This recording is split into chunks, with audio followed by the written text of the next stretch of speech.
All right, what do you get when you mix Elden Ring and Ninja Gaiden? Well, this.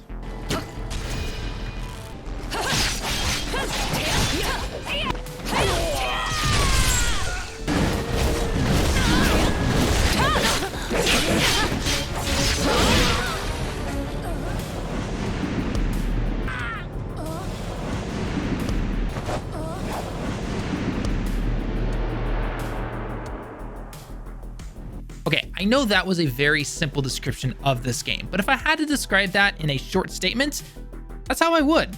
That being said, this is by no means a bad way to describe a game. I for one believe that just because a game borrows certain aspects from another game does not make it lazy or bad. In fact, if things can be improved upon, then that's great. I mean, if no game ever borrowed from other games, then there would be way less games to play. I mean, one of my personal favorite examples is actually from the Darksiders series, more precisely Darksiders 1 and 2. They take different parts of games from the past, like Zelda for its open world, Metroid for the backtracking, and God of War for the combat. While these games are not perfect, and a lot will consider these kind of average games, combined with the story it provides, it made for a very fun game / couple of games, especially 2. Playing as Death was a great experience, and thanks to the games that it took inspiration from, I still consider it one of my personal favorite games from the PS3 and PS4 eras. Now, why in the world did I bring this up? Talking about an old game from over 10 years ago. Well, just to simply remind us that borrowing ideas from a game is not bad or a lazy thing to do, and that Lo Wong, if given the proper time, can truly be a great game when it releases in 2023. So with that being said, let's go over this demo and what I liked about it and what I think needs to be worked on just a little bit. Again, they've got plenty of time to do this. So I love the fact that this demo is out now and get to test it out. And that means they're gonna have plenty of time to see our feedback and improve upon this game.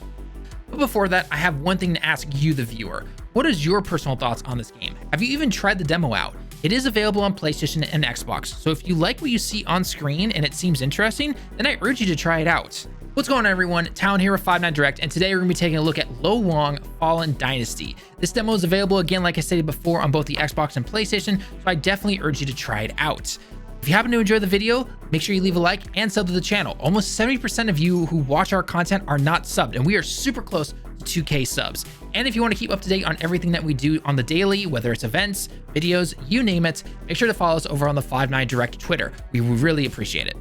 Now, enough talk, let's get into this game. Let's talk basics. This game has you set up your own character with all the customization you would expect from a game like Elden Ring. Though some of it is locked in the demo, but since we get to see it / see the description of it, we know that this is going to be available on full release.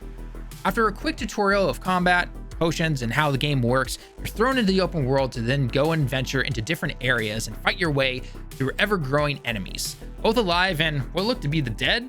Zombies? Not really sure what they're going with here. Eventually, you're even going to be able to run into all manner of beasts. I ran into quite a few tiger-looking enemies, a two-headed winged beast, and even some water creatures resembling a mermaid and a serpent. Real quickly, I must give Team Ninja huge props here. Once you start seeing the creatures, the designs, and how they look, they are absolutely amazing. Top-notch, A+ the design team, artists, you name it. I cannot wait to see the rest of these characters in the full release of this game. As with any game similar in design, enemies will get harder and harder as you venture forward, and the only way to recover your health is by potion, which in this game is called a dragon cure pot, or by resting at flags that will be planted as checkpoints. This allows your morale rank to then set so that when you die, not if, when, it will not drop below this point. This then allows you to level up based on the amount of chi that you've collected when you defeat enemies, actually spelled as Qui. You will then be able to increase your stats, decrease cooldowns, etc. There are actually 5 areas that you can go ahead and level up in: fire, wood, metal, water, and earth. For example, water help increases your stealth, while fire increases the damage you do, and wood increases your health, and so on. You can actually build into all of these, but when you pick one of these to level into, even if it's simply one level, the amount of chi required to go to the next level increases for all of them. So let me give you a quick example. If you decide to pick the Earth Virtue at, say, level 1, and you simply to the level 2, that takes about 1,000 chi, give or take. Then, after that is done, it will tell you that to get to level 3 will require even more chi. However, now to get from level 1 to level 2 on, say, the Metal Virtue, It will cost you the same amount as the Earth as if you're already at level 2 to get to level 3. At least that's how it works in the demo. This could be changed by the full release, but I wanted to let you guys know that's how it currently works right now.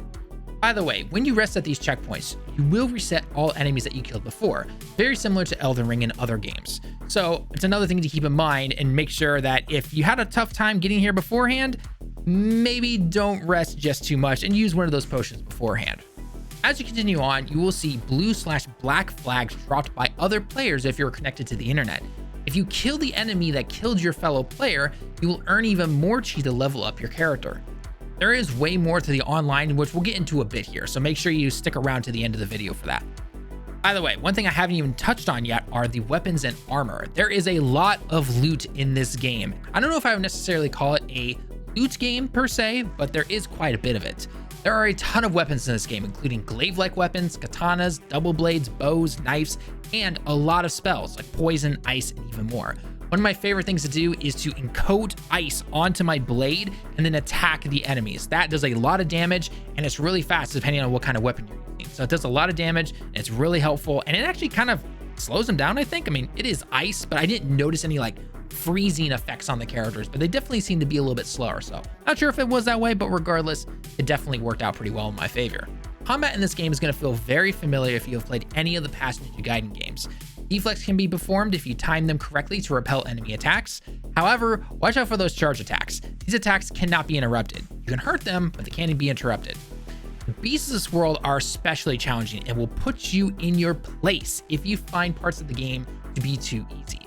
Of course, as time goes on with any game, players will find ways around this, but in this demo and at the very beginning of when this game releases, expect these to be some of your greatest challenges, besides the boss. Again, we'll discuss more of the boss stuff in a bit when I talk about the online features and playing with other players online.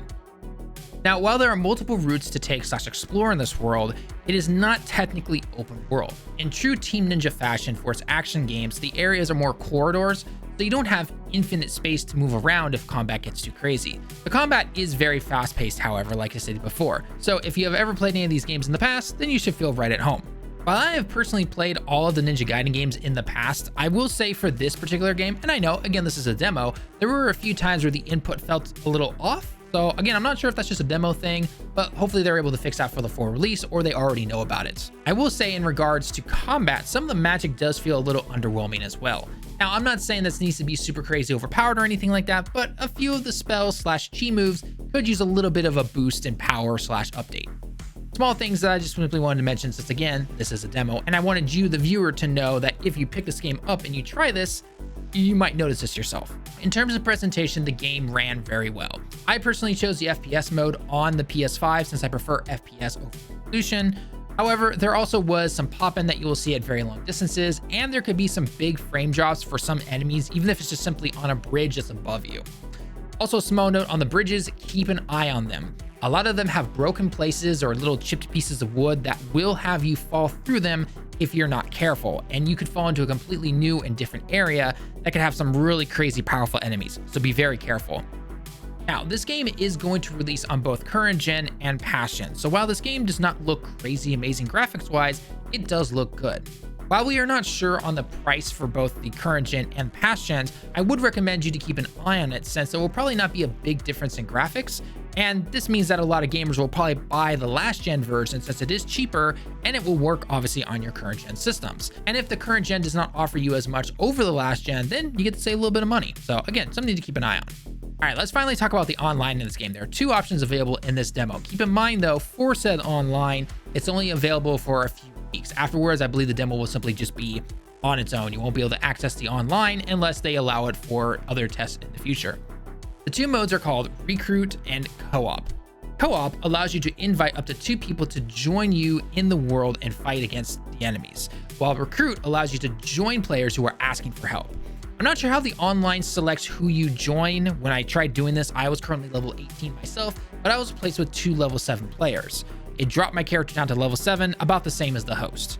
When I returned, however, to my playthrough, I went right back up to level 18. So don't worry, you're not losing your progress or anything like that. I think with like normal games in this type of space, they simply put you to the same level as the hosts, and then when you go back to your own game, you're back to where you were. Now, while it's pretty obvious that this is more of a stress test to see how the online works, I will admit it was actually very fun playing with two randoms, just going through the world, ignoring some super strong enemies, looking at you two-headed winged dragon thing, and moving on to a big boss actually, which was definitely a lot of fun. Obviously, having 3 players when going against a boss can definitely turn the tides for you. However, I will say connection was a problem. 2 other players and I were actually destroying this boss that we were playing against. And as his health got super low, one player's connection unfortunately was lost, and boom, the game went absolutely crazy. Game started to stutter, boss started teleporting around, and one by one, we just died. We didn't even know it hit us, even though we were a decent distance away and not crowded up next to each other. So do keep in mind that if you do try the online, you might run into that. And I have gigabyte internet and it's hardwired into my PS5. So I know it's not my connection at least, but again, your mileage is going to vary depending on the connection that you have or the players that you're playing with. Again, I know this is a demo and we obviously want to let the developers know about the lag in the online features and hopefully have this all fixed by the time this game releases. One last thing I do want to mention is I did have one crash during the game. After finishing the tutorial of the game and simply pressing start to check out my items and everything, I did notice that because when you press start, you don't actually pause the game, you have to then press the touchpad, at least on the PS5 controller, that it then all of a sudden just crashed. I wasn't able to get out of the actual pause menu. So keep in mind that that is something that could happen to you, and simply let them know that, hey, there are some crashes when this does happen and they should be notified. That is actually another thing real quick. Pausing. If you press a start, and even if you go into your options menu or check out the equipment area, you are not actually paused. So please do not try to switch your items if there are a bunch of enemies around by hitting the pause button.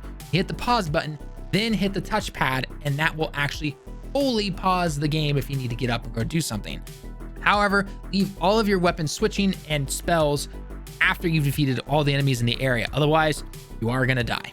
With all that being said though, when it comes to this game, I actually had a lot of fun, like I said beforehand. Again, just a few things that were not the greatest in terms of the online stability and some of the spells and how some of the enemies react. But overall, I definitely had a fun time with the game. Some of the corridors are a little too thin for my liking, so if you're more used to an open world, you might not like that as well. But regardless, let me know your thoughts down below in the comments though. What are your thoughts on this demo? Have you tried it out? Have you downloaded it? Are you gonna pick this up day one? This is available on both PS4, PS5, Xbox One, and Xbox Series X and S, and it's available on Game Pass day one. So it should be interesting to see how well this game does. The developers did note the reason they actually put this on Game Pass for day one is actually because of the multiplayer, because they want a lot more players to be online so that they can help each other out with the game. So it will be interesting to see if we're able to get all those connections worries handled and how well it's going to do, especially with a ton of players now playing this, because a lot of people do have Game Pass. Time will tell. But other than that, I think I've basically talked about everything I've wanted to with this game. It definitely has a lot of promise, and I can't wait to see what they deliver in 2023, whenever that release date comes. We don't actually have a full actual release date. We just simply know in 2023. So again, Team Ninja, take all the time you need to. If you haven't had a chance already, go try out the demo. If you had a chance to try the demo out, let us know your thoughts down below in the comments. And do you agree with my opinions of the game? Do you not agree? What are some things that you hope that they change, or what are some parts that you think are perfect and they just keep it the way it is? Again, 70% of you are not subbed to the channel, so if you enjoyed the content, please hit that sub button. It's right there, it's free, and it really does help the channel out. The biggest thing I think is just simply leaving a comment on the video itself, because it actually helps us with the algorithm and everything. Anyway, everyone, I hope you enjoyed this video. I've been Tallen with 59 Direct, and I can't wait to see you guys in the next one. Make sure you check out the playlist at the end here, and we'll see you guys in the next one. Johnny.